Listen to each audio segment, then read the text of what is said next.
उषा के 2 बेटे थे, ऋषभ और सुनील। ऋषभ उसका सौतेला बेटा था। उषा हमेशा ही अपने सगे बेटे सुनील को ज्यादा प्यार करती थी। सुनील की शादी हो चुकी थी और ऋषभ की शादी भी निशा नाम की लड़की से हो जाती है।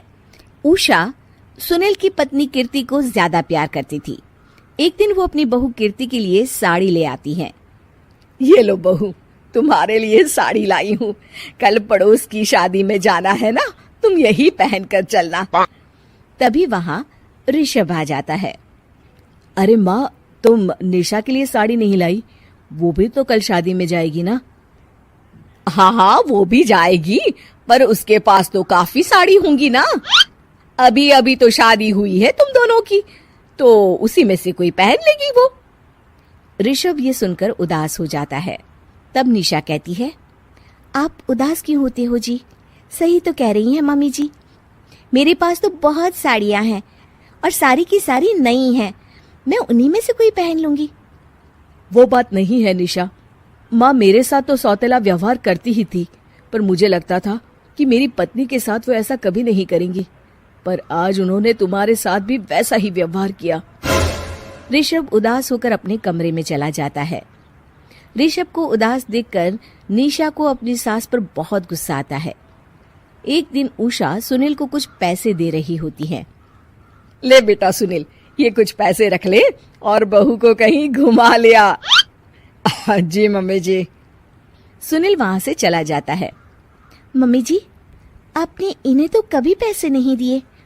ऐसा सौतेला व्यवहार आप क्यों करती हैं? बहू, ये किस तरह से बात कर रही हो तुम अपनी सास से? कोई ऐसे सवाल करता है कि अपनी सासू से? सास? अरे जिस दिन से मैं इस घर में आई हूँ ना, आपने तो मुझे अपनी बहू माना ही नहीं। हमेशा कीर्ति भाभी के लिए ही सब कुछ लाती हैं। मुझे तो आज तक आपने कुछ दिया ही नहीं। क्या मैं जानती नहीं कि आप ऐसा क्यों करती हैं? देख निशा, तू अपना काम कर समझी। मेरे से बहस करने की कोई जरूरत नहीं है। तभी वहां ऋषभ आ जाता है। निशा, माँ से ऐसे बात नहीं करते। तुम जाओ अपने कमरे में। हाँ, जा रही हूँ। मुझे भी इनसे बात करने का कोई शौक नहीं है। निशा अपने कमरे में चली जाती है और ऋषभ भी वहां आ जाता है। निशा, तुमने माँ से क्यों झगड़ा किया? क्योंकि आप तो कुछ कहते ही नहीं, बस चुपचाप सहते रहते हैं। किसी को तो आवाज उठानी होगी ना। कोई बात नहीं निशा, तुम गुस्सा मत करो, शांत हो जाओ। निशा रसोई में खाना बना रही होती है। तभी वहां कीर्ति आ जाती है। निशा, तुम मार्केट से ये सामान ले आओ। मैं क्यों जाऊं? आप भी तो जा सकती हो ना। दिख नहीं रहा कि मैं खाना बना रही हूँ? हाँ तो क्या हुआ, खाना बनाने के बाद चली जाना। हाँ, खाना भी मैं ही पकाऊं, बाजार जाकर सामान भी मैं ही ले आऊं। खुद तो कुछ करोगी नहीं, है ना? ओहो, जुबान तो देखो कैसे चल रही है। सुनो, तुम अभी आई हो इस घर में, तमीज में रहो, वरना सासू माँ से कहकर मायके भिजवा दूंगी तुम्हें। हाँ। ओह, हाथ लगाकर दिखाओ मुझे, देख लूंगी। बहुत मनमानी हो गई तुम दोनों की, समझी? निशा लिस्ट कीर्ति के ऊपर फेंक देती है। कीर्ति निशा को मारने आती है तो निशा उसका हाथ मोड़ देती है।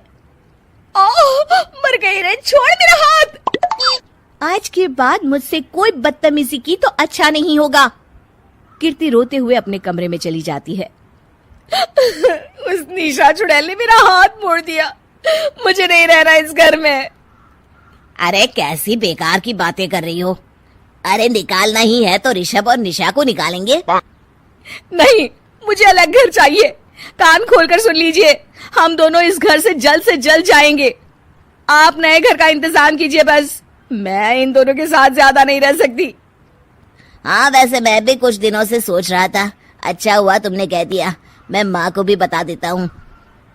माँ, वो क्या करेंगी तुम्हारे साथ जाकर? मैं चाहती हूँ कि तुम और मैं, बस हम दोनों ही कहीं शिफ्ट हो जाएं, इस सब झमेले से दूर। अरे पर माँ को यहाँ छोड़कर इस तरह से जाना ठीक नहीं रहेगा कीर्ति। वैसे वो तुम्हें कितना प्यार भी तो करती हैं। नाम का ख्याल रखती है, क्योंकि तुम सगे बेटे हो ना, इसलिए।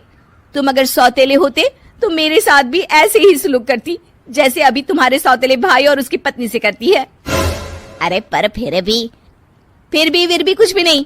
देखो, या तो हम दोनों इस घर से कहीं दूर जाएंगे या फिर मैं अपने मायके चली जाऊंगी। हाँ, बता देती हूँ। अच्छा बाबा, अच्छा ठीक है। सुनील अपनी माँ से बात करने आता है। माँ, मैं सोच रहा हूँ कि कीर्ति के साथ अलग घर में शिफ्ट हो जाऊं। अरे वाह बेटा, ये तो बहुत अच्छा सोचा है तुमने। कब शिफ्ट होना है हमें? मैं भी पैकिंग कर लेती हूँ। अब नहीं माँ, मैं और कीर्ति ही जाएंगे बस। आप तो यहीं रहो, ये पुश्तैनी घर भी है ना आपका। अरे बेटा, तू तो मेरा सगा बेटा है, तू ही मेरे साथ ऐसा कर रहा है, मुझे अपने साथ ले जा बेटा। तभी वहाँ कीर्ति आ जाती है। अरे माँ, आपको पता भी है कि किराए के घर में कितना खर्चा होता है, और अगर आपको भी लेकर गए तो और खर्चा होगा।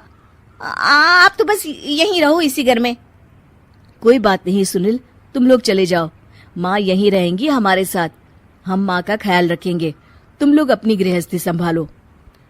निशा को ये देखकर बहुत खुशी होती है। वो मन ही मन सोचती है, अब आया ना ऊंट पहाड़ के नीचे। अब मम्मी जी को पता चलेगा, बड़ा सगा और सौतेला करती रहती थी। सगा बेटा तो जा रहा है छोड़कर, अब आएगी इन्हें अकल, और नहीं आई तो मैं अल्लाह कर रहूंगी। निशा अपनी सास को कैसे अपने सौतेले बेटे से मिलाएगी, जानने के लिए देखिए सौतेली माँ पार्ट 2।